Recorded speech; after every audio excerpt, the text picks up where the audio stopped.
Welcome to my channel cook with Srujini. ಇವತ್ತು ಮೂಂಗ್ ದಾಲ್ rice ಮಾಡೋದು ಹೇಗೆ ಅಂತ ನೋಡೋಣ. ನಾನಿಲ್ಲಿ 1 ಪಾವ್ ಅಕ್ಕಿ ತಗೊಂಡಿದ್ದೀನಿ. ನೀವು ಬೇಕಿದ್ರೆ ಒಂದು ದೊಡ್ಡ ಲೋಟ ಅಳತೆ ತಗೊಬೋದು. ಈ 1 ಪಾವ್ ಅಕ್ಕಿಗೆ ಚಿಕ್ಕ ಲೋಟದಲ್ಲಿ ನಾನು ಹೆಸರುಬೇಳೆ ತಗೊಂಡಿದ್ದೀನಿ. ಈಗ ಎರಡನ್ನೂ ಒಂದು ಪಾತ್ರೆಗೆ ಹಾಕ್ಕೊಂಡು ತೊಳೆದು ಒಂದು 15ರಿಂದ 20 ನಿಮಿಷ ನೆನೆಸಿಟ್ಕೊಳ್ಳೋಣ.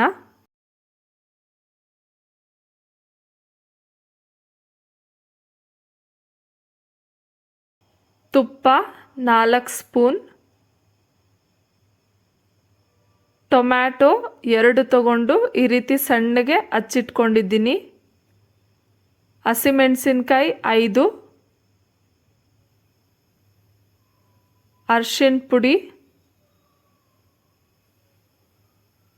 ಕರಿಬೇವು,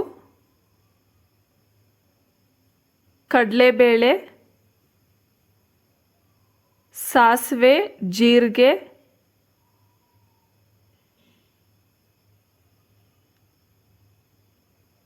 ತುರಿದಿಟ್ಕೊಂಡಿರೋ ಕೊಬ್ಬರಿ, ಧನಿಯಾ ಪೌಡರ್ 1 ಸ್ಪೂನ್,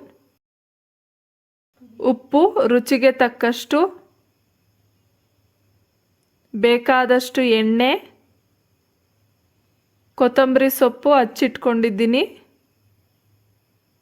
2 ಈರುಳ್ಳಿ ತಗೊಂಡು ಈ ರೀತಿ ಉದ್ದಕ್ಕೆ ಕಟ್ ಮಾಡಿಟ್ಕೊಂಡಿದ್ದೀನಿ. ಸ್ಟವ್ ಹಚ್ಚಿ ಕುಕ್ಕರ್ ಇಟ್ಟು ಕುಕ್ಕರ್ ಕಾದ್ಮೇಲೆ ಒಂದು 6ರಿಂದ 8 ಸ್ಪೂನ್ ಎಣ್ಣೆ ಹಾಕ್ಕೊಳ್ಳಿ. ಒಂದು 4 ಸ್ಪೂನ್ ತುಪ್ಪ ಹಾಕಿ ಅದು ಕಾದ್ಮೇಲೆ ಸಾಸಿವೆ ಜೀರಿಗೆ ಹಾಕಿ, ಸಾಸಿವೆ ಸಿಡಿದ್ಮೇಲೆ ಕಡಲೆಬೇಳೆ ಹಾಕಿ,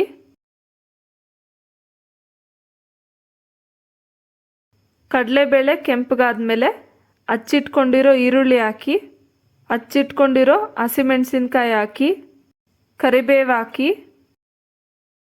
ಈರುಳ್ಳಿ ಗೋಲ್ಡನ್ ಬ್ರೌನ್ ಕಲರ್ ಆಗೋವರೆಗೂ ಫ್ರೈ ಮಾಡ್ಕೊಳ್ಳಿ. ನಾವು ಯಾವಾಗಲೂ ಒಗ್ಗರಣೆ ಹಾಕ್ಕೊಬೇಕಾದ್ರೆ ಸ್ಟವ್ನ ಸಿಮ್ಮಲ್ಲೇ ಇಡಬೇಕು. ಈರುಳ್ಳಿ ಎಲ್ಲ ಗೋಲ್ಡನ್ ಬ್ರೌನ್ ಆದಮೇಲೆ ಸಣ್ಣಗೆ ಹಚ್ಚಿಟ್ಕೊಂಡಿರೋ ಟೊಮೆಟೊ ಹಾಕ್ಕೊಳ್ಳೋಣ.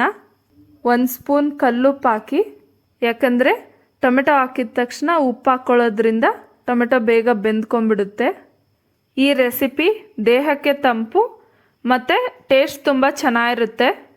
ನೀವು ಆರಾಮಾಗಿ ಈ ರೆಸಿಪಿನ ಬೆಳಗಿನ ಟಿಫನ್ಗೆ ಮತ್ತು ಮಕ್ಕಳ ಲಂಚ್ ಬಾಕ್ಸ್ಗೆ ಮಾಡಿಕೊಡ್ಬೋದು. ಟೊಮೆಟೊ ಬೆಂದಮೇಲೆ ಧನಿಯಾ ಪೌಡರ್ ಮತ್ತು ಅರಿಶಿನ ಪುಡಿ ಹಾಕಿ ಮಿಕ್ಸ್ ಮಾಡ್ಕೊಳ್ಳಿ. ನಾನಿಲ್ಲಿ 1 ಲೋಟ ಅಕ್ಕಿಗೆ 2 ಲೋಟ ನೀರು ಹಾಕ್ಕೊತಾ ಇದ್ದೀನಿ. ಮತ್ತು ಹೆಸರುಬೇಳೆಗೆ ಒಂದು 3/4 ಲೋಟ ಇಲ್ಲ ಅಂತಂದರೆ 1 ಲೋಟ ಸಹ ಹಾಕ್ಕೊಬೋದು. ಸೊ ಟೋಟಲ್ ಆಗಿ 3 ಲೋಟ ನೀರು ಹಾಕ್ಕೊತಾ ಇದ್ದೀನಿ. ಈಗ ಉಪ್ಪು ಟೇಸ್ಟ್ ನೋಡಿ. ಉಪ್ಪು ಸ್ವಲ್ಪ ಕಮ್ಮಿ ಆಗಿರೋದ್ರಿಂದ ನಾನು ಇನ್ನೊಂದು ಸ್ವಲ್ಪ ಉಪ್ಪನ್ನ ಆ್ಯಡ್ ಮಾಡ್ಕೊತಾ ಇದ್ದೀನಿ. ಹೈ ಫ್ಲೇಮ್ನಲ್ಲಿಟ್ಟು ನೀರನ್ನ ಕುದಿಸೋಣ. ಈಗ ಕುದೀತಾ ಇದೆ. ತೊಳೆದು ನೆನೆಸಿಟ್ಕೊಂಡಿರೋ ಅಕ್ಕಿ ಮತ್ತು ಹೆಸರುಬೇಳೆನ ಈಗ ಹಾಕ್ಕೊಳ್ಳಿ.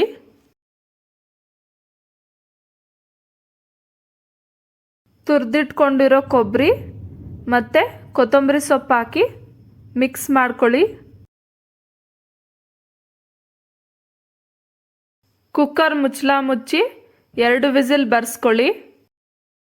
ಈಗ ಸ್ಟವ್ ಆಫ್ ಮಾಡಿ ಕುಕ್ಕರ್ ಮುಚ್ಚಳ ಓಪನ್ ಮಾಡಿಬಿಟ್ಟು ಎಲ್ಲನೂ ಚೆನ್ನಾಗಿ ಮಿಕ್ಸ್ ಮಾಡಿ. ಮೂಂಗ್ ದಾಲ್ ರೈಸ್ ರೆಡಿಯಾಗಿದೆ. ಸೊ ನೋಡಿದ್ರಲ್ಲ ಫ್ರೆಂಡ್ಸ್, ಮೂಂಗ್ ದಾಲ್ ರೈಸ್ ಮಾಡೋದು ಹೇಗೆ ಅಂತಂದ್ಬಿಟ್ಟು ನೀವು ಒಂದ್ಸಲ ಟ್ರೈ ಮಾಡಿ ನೋಡಿ. ಹೇಗ್ ಬಂತು ಅಂತ ಕಮೆಂಟ್ ಸೆಕ್ಷನ್ ಅಲ್ಲಿ ಶೇರ್ ಮಾಡಿ. ಮತ್ತೆ ಈ ವಿಡಿಯೋ ನಿಮ್ಗೆ ಇಷ್ಟ ಆದ್ರೆ ಲೈಕ್ ಮಾಡಿ, ಶೇರ್ ಮಾಡಿ. ಪ್ಲೀಸ್ ನನ್ನ ಚಾನೆಲ್ಗೆ ಸಬ್ಸ್ಕ್ರೈಬ್ ಮಾಡಿ. ಮತ್ತೆ ನಾನು ಇನ್ನೊಂದು ರೆಸಿಪಿ ಜೊತೆ ನಿಮ್ ಮುಂದೆ ಸಿಗ್ತೀನಿ.